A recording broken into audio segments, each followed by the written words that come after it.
I was too tired to argue the night I showed up on Dad's doorstep. I'd just lost my job, a company-wide reduction, they said, and I was humiliated. I felt like a little kid again, standing on his porch in the dark, hoping he'd open the door. He did, with a long sigh. "Fine, you can stay," he mumbled, stepping aside. I slept on the old couch, no blanket, one pillow that smelled like mildew. I told myself it was only for one night, just until I figured out my next move. Morning light came through the dusty blinds. I rubbed my eyes, walked into the kitchen for water, and there it was, a handwritten note taped to the fridge. "One night equals $50. Electricity isn't free." I thought it was a joke, but then I heard his dry cough behind me. "Can't just freeload around here," he said without even looking at me. My stomach dropped. I remembered all the times I'd sent money when he was behind on bills. No fight, no tears, I just grabbed my car keys. As I left, I dropped a single $50 bill on the kitchen counter. I didn't say goodbye. My hands shook on the steering wheel as I drove away. I told myself to keep my eyes on the road, but my mind kept drifting to the past. I remembered the evenings I'd skip going out with friends because Dad needed help with his medical bills after his back surgery. I'd pick up extra shifts at the diner, then wire him money. He'd say, "Thanks, you're such a good daughter." But it always felt more like an obligation than gratitude. The memories flooded in. Me scrubbing his floors when he couldn't bend down, fixing his leaky pipes because he refused to call a plumber, giving him my share of rent so he wouldn't lose the house, and the therapy sessions I canceled because he told me, "That's a waste of money. Toughen up." I'd listened, wanting his approval more than anything. Now, with one piece of paper on the fridge, he'd erased every sacrifice. I was just a freeloader in his eyes. The betrayal felt like a punch to the gut. My chest felt tight, anger and hurt mixing into something I'd never quite felt before. I pressed harder on the gas. I needed to get away from him, fast. I tried to distract myself, but an old photo of Mom slid out of my messy glove compartment when I searched for a napkin. It was a snapshot of her holding me on a sunny day at the park. She had that warm, easy smile I used to think was magic. Dad never smiled like that, especially not after she got sick. I remember the night she packed a small suitcase. I was only 10. Dad was yelling, "This house isn't a charity." She was too weak to work, and Dad's resentments piled up until they broke us. She left with tears on her cheeks, and I stood there, confused and helpless. I stared at the photo, realizing Dad had kicked Mom out for being useless. Now he was charging me for a single night.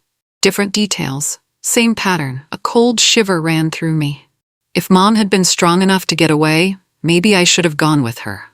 But I was too young then. Now I whispered to the photo, "I'm sorry I stayed." I tucked it away gently, heart aching. It was time to stop letting his voice control my choices. I spent the next few days searching for somewhere to crash. I had maybe $1,500 left in my checking account, and 0 incoming paychecks. My credit cards were maxed. Finally, I found a rundown studio in a not-so-great part of town. The landlord showed me a cramped space with peeling wallpaper, a leaky faucet, and no air conditioning. Still, it was all I could afford. I signed the lease on the spot. That first night, I didn't even have a bed. I laid a blanket on the floor and curled up, my suitcase as a makeshift pillow. The pipes creaked overhead, and every car horn outside made me jump. It was nothing like the comfort I'd had just days ago, but at least I was free from Dad's judgments. I whispered into the dusty air, "This is rock bottom, Eli." My voice echoed in the empty space. "I'm not staying here forever. I'm never begging again." My heartbeat pounded with a strange mix of fear and determination. I didn't know how, but something in me knew I had to rise from here. Because if I didn't, Dad would be proven right, and that I couldn't bear. I needed a distraction from my misery, so I scrolled through social media on my dying phone. That's when I stumbled on a viral DIY video. Some woman turning an ugly old chair into a stylish piece of art. The transformation was incredible. I glanced at the corner of my studio. There was a small broken side table the previous tenant had left behind. The top was chipped, and the legs were wobbly. A crazy idea popped in my head. What if I tried to fix it? The next morning, I borrowed some cheap tools from a neighbor. I sanded down the table, sneezing from the dust. Then I rummaged through a thrift store for discounted paint. I spent hours hunched over it, lost in the process. Finally, I posted a few photos on Instagram, captioning it, "Trash to treasure. $35. DM if interested." Within 2 hours, a woman messaged me, eager to pick it up. She paid in cash. Something lit up inside me, a spark. If I could turn a worthless table into $35, maybe I could keep doing this. Maybe I could turn my life around, piece by piece. Early the next morning, I was out hunting the neighborhood curbs, local yard sales, and thrift shops. Chairs, small tables, broken mirrors. I took anything I could carry. My neighbors stared as I dragged random furniture up the narrow stairs to my studio.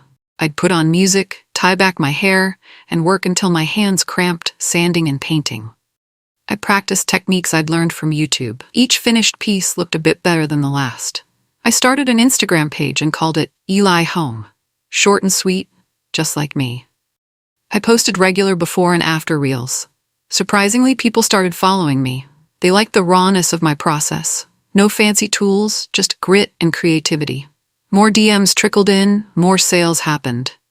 Even my friend Danny let me redecorate her tiny apartment for free, just so I could film the transformation. Her place looked amazing afterward, and she praised me publicly online. Look what my girl at Eli Home did with thrifted paint and a dream. I read every comment, feeling a strange flutter of hope. This was the first time in my life I felt like I had a direction that was purely mine. A few weeks later, a family friend tagged me in a post. Apparently, Dad had heard about my new side hustle. He'd sent a text to that friend, and she screenshot it, by accident. His words were dismissive. "So she's flipping trash now? Classy." I stared at my phone, heart pounding with anger and hurt. Even though I'd cut him off, a part of me still hoped he might be proud. But there it was, plain as day. More of his judgment, more of his sneering tone. I tried ignoring it. I kept sanding, painting, uploading, but his words stuck in my mind like a splinter. I kept thinking, when will I ever be enough for him? That night, as I lay on my blanket in the tiny studio, I felt tears burn my eyes. Why did one comment from him still feel heavier than all the supportive ones from strangers? Eventually, I took a deep breath and deleted the screenshot. I told myself, I won't let him define me. Not anymore. Easier said than done, but I clung to that promise. Life became a blur of shifts at the coffee shop and furniture projects in my cramped studio. I'd arrive at the cafe by dawn, serve lattes and muffins until early afternoon, then race home to paint or polish or post something on my Instagram. My bank account slowly stopped bleeding. Instead of losing money on bills, I was actually stacking small bits of cash. I began to dream about a future where I didn't have to juggle 2 jobs, where I could do art and design full-time. Of course, my body was exhausted. My nails were chipped with paint, my muscles sore from lugging heavy furniture up 3 flights of stairs. Sometimes I collapsed on the floor without dinner, too drained to even peel off my paint-splattered jeans. But each morning, I'd jolt awake with a sense of purpose.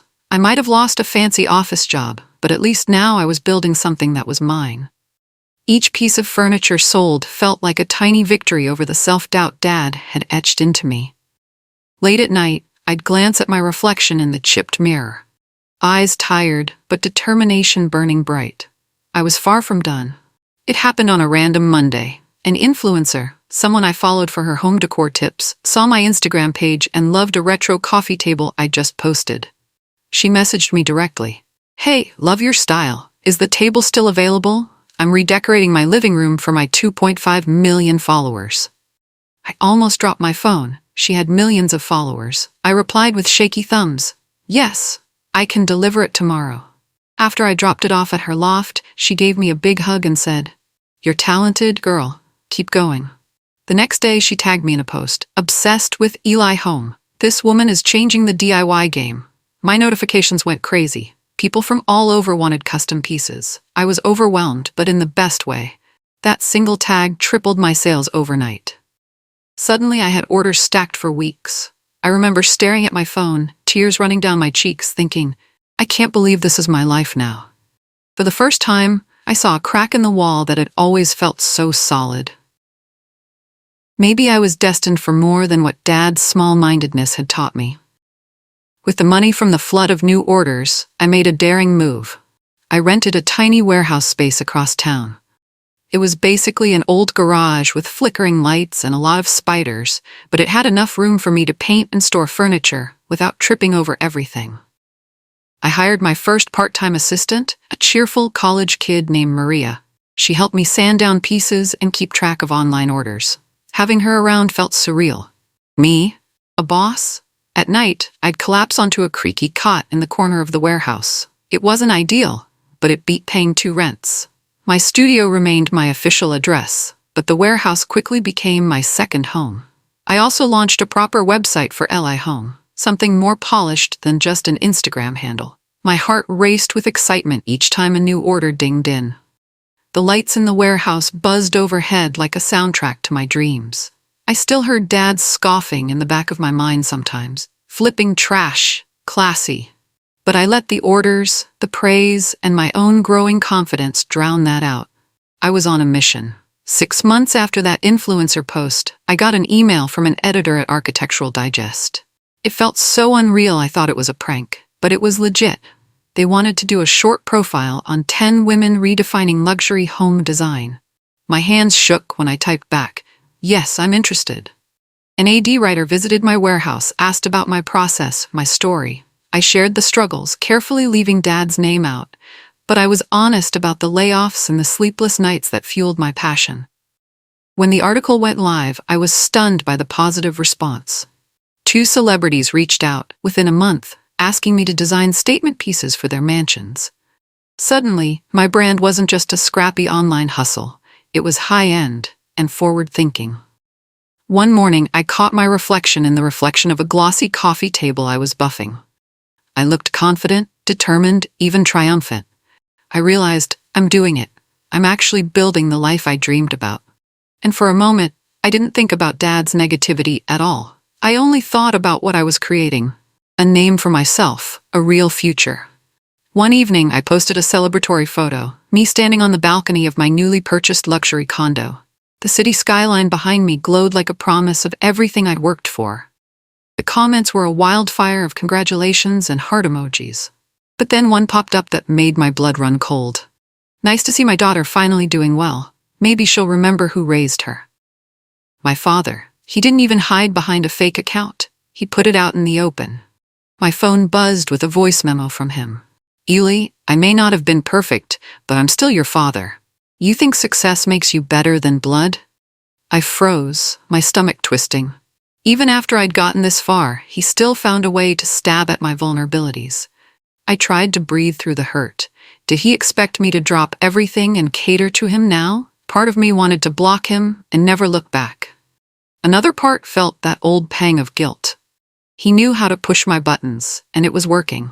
A couple of days later, Dad's Facebook posts started circulating among distant relatives and old family friends. People sent me screenshots of his words. "My daughter got rich and forgot the man who gave her everything.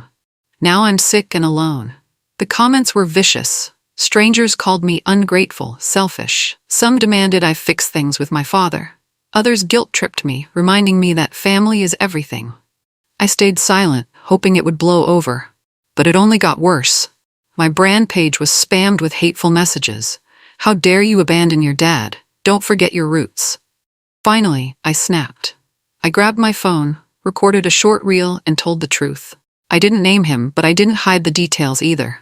He charged me $50 for one night after I lost my job. I built everything without his help. Now he wants back in. I posted it and braced for impact. The response was explosive.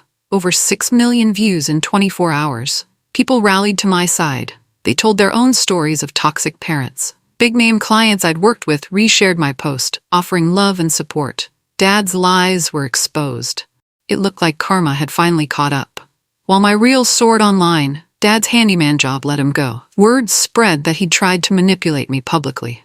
His landlord, who'd seen the chaos on social media, decided not to renew his lease. Suddenly, Dad was the one out on the street. One afternoon, my phone rang from a number I didn't recognize. I hesitated, then answered. His voice came through, frail and shaky. "Eli, can we talk?" I heard his quiet breathing, the rustle of what sounded like car upholstery. He continued, "I might have messed up. I'm alone here. Just need a place to crash." His voice cracked like old wood. My heart clenched. All my life I'd wanted him to ask for my help in a loving way, but now that it was happening, it felt hollow, like he was only calling because he had no one else. I paused for what felt like forever before saying softly, "I'll think about it." Then I hung up. I stared at the city lights outside my condo windows. I was the one with power now, and it terrified me as much as it liberated me. Days passed in silence. I buried myself in work, updating my website and finalizing designs for new clients. Every now and then I'd think about Dad living in his car. Part of me wanted to say, "Serves you right." Another part felt guilty. Then a text came in from a burner phone. "I'm living out of my car. You can't let your own father suffer." My stomach twisted. He'd perfected the art of the guilt trip. I could imagine his scowl as he typed those words. Did he seriously expect me to drop everything? I typed back a single sentence. "You let me suffer once too." I hit send, heart hammering. I stared at the screen, half expecting an explosion of angry texts. Instead, there was silence. No three-dot bubble. No reply. I wondered if I'd gone too far, but I also remembered that $50 note on the fridge, the years of being dismissed. He never hesitated to let me suffer. Was I a horrible person for setting boundaries? My heart pounded with conflicting emotions. Sometimes doing what's right for ourselves feels like the hardest thing. Against my better judgment, I agreed to meet Dad in the lobby of my condo. He showed up in the same old jacket he'd worn for years, but there was a nervous energy about him now. He couldn't stop looking around at the marble floors, the doorman's polite greetings. "It's nice here," he muttered, glancing up at the high ceilings. "You've done well, maybe too well." I felt my shoulders tense. "It's my home," I said simply. We sat on a plush couch in the lobby, awkwardly. He cleared his throat. "Remember our fishing trips? Just you and me hooking those sunfish?" He gave a small, forced chuckle. I saw what he was doing, trying to spark some nostalgic warmth in me. I offered a thin smile. "Yeah, I remember." He sighed, looking around at the expensive decor. "This place must get lonely, if you had a spare room." His voice trailed off, but his meaning was clear. I swallowed hard. The same man who charged me rent when I had nothing now wanted a free ride in my luxury condo. My heart pounded. I had a choice to make, and not much time to decide. I spent a sleepless night thinking it over. The next morning, I texted him. "You can stay with me for 2 weeks, but there are rules, no guests. Respect my space." He responded immediately. "Of course, thank you." My assistant Maria was furious when I told her. "He treated you like trash. He's gonna ruin your peace." But I couldn't shake the voice inside me that said, "You owe him one chance." So Dad arrived the following day with 2 duffel bags.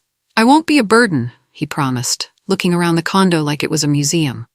His eyes lingered on the floor-to-ceiling windows, the sleek kitchen appliances. I felt my stomach coil with anxiety, but part of me also felt relieved. Maybe this was my moment to finally heal old wounds, or at least see if they could be healed. That first night, we sat in silence over takeout Chinese food. He kept fiddling with the remote, complaining the TV channels were too complicated. I thought, 2 weeks. I can manage this. Little did I know how quickly it would all spiral out of control. By day 3, Dad was treating my condo like his personal kingdom. He'd invite random buddies over to show off the view. I'd come home from a client meeting to find dirty dishes piled in the sink and loud voices in my living room. One night, I approached him with caution. "We agreed, no guests." He shrugged. "Oh, lighten up, princess. My friends just wanted to see how well my daughter's doing. You got something against them?" I felt my heart pound with anger, but I kept calm. "Dad, this is my home and you're ignoring my rules." He rolled his eyes, flipping through TV channels. "Money changed you," he muttered. That stung more than I cared to admit. It was the same old line, implying I was suddenly a snob, because I'd built a better life. But I thought of all those nights I'd slept on a cold studio floor. Tears burned behind my eyes, but I swallowed them down. Money didn't change me, it just gave me the power to stop being used. He glared at me, jaw tight. I realized then, he wasn't going to respect me, no matter how kind I tried to be. The next afternoon, I tried a different approach. I showed him a flyer for a decent, affordable apartment down the street. "I can help you cover the deposit," I offered carefully. "It's not fancy, but it's clean and safe." He snorted. "So you're kicking me out? Some daughter you are." I shook my head. I'm giving you an option to stand on your own, like I had to. He snatched the flyer, glanced at it, then tore it in half. You think you're too good for me? Look at you, living in luxury, and all you can spare is a dump? He tossed the torn paper on the counter. My hands trembled, but I held my ground. 2 weeks were all I promised. If you don't like this place, find something else. But this condo isn't your home. He stomped away, muttering curses under his breath. My face felt hot, my heart pounding. I remembered that $50 note, the coldness in his voice when I was desperate. My mind flashed. I'm not that helpless girl anymore. This condo was my sanctuary, and I'd fight for it if I had to. The next morning I woke up to find Dad rummaging through my fridge, slamming the door shut when he saw me. Nothing but fancy stuff in here, he sneered. Would it kill you to buy normal groceries? Stop it, I warned, feeling my teeth clench. I'm done walking on eggshells. He spun around, voice booming. You're done? Who do you think you are? Little Miss Designer thinks she's better than everyone now. Anger surged up my throat. No, I just stopped thinking I was less. My hands shook, but I held his gaze. You have 30 days to move out. That's final. No extensions. His face twisted with rage. Oh, you're so generous. 30 days. You can't do this to your father. I almost laughed at the hypocrisy, but all I felt was heartbreak and exhaustion. Actually, I can. And I will. He threw the fridge door open again, grabbed a bottle of orange juice, and stomped off to his room. My head felt like it was on fire, but in a weird way, I felt relief. I'd made my decision, and I wasn't backing down this time. After that final blow-up, Dad sulked in the guest room, only emerging to glare at me or slam doors. I avoided him as much as I could. Meanwhile, I secretly arranged a new home for him. I had my assistant Maria scout out a decent apartment near the bus line, close to groceries and a medical clinic. It wasn't fancy, but it was clean and furnished. I paid 3 months' rent in advance and signed the lease under Maria's name, so Dad wouldn't know it was from me. I left the address and keys on the counter one morning with a note, "Go check this place out. It's fully covered, Eli." He never said thanks, but he packed his things that afternoon. I heard him slam the door on his way out. No goodbye, no gratitude. It reminded me of my own silent exit from his house back then. A heavy sadness weighed on me, but I refused to react. I sat on my sofa, listening to the quiet. For the first time, there was no tension in my own home, and that silence felt like the loudest victory of my life. I tried not to think about him, but rumors reached me that he was bitterly complaining to anyone who'd listen, calling me ungrateful, a heartless daughter who kicked him out to flaunt my wealth. Some of my cousins messaged me, asking for my side. Others told me I should forgive and forget. I drafted a single response and sent it to each person who reached out. I wish him well, but I'm done. I choose peace over guilt. Then I blocked Dad on every platform, changed my phone number, told my building's security not to let him in unannounced. The freedom I felt was surreal. No more anxious phone checks, no more bracing for insults. I half expected to feel guilty, but mostly I just felt relieved, like I could finally breathe. I'd held on to the hope he'd change for far too long. Now I knew, change has to come from within. You can't force it, even with love or money. Sometimes cutting cords is the only way to heal, and it hurt less than I thought it would.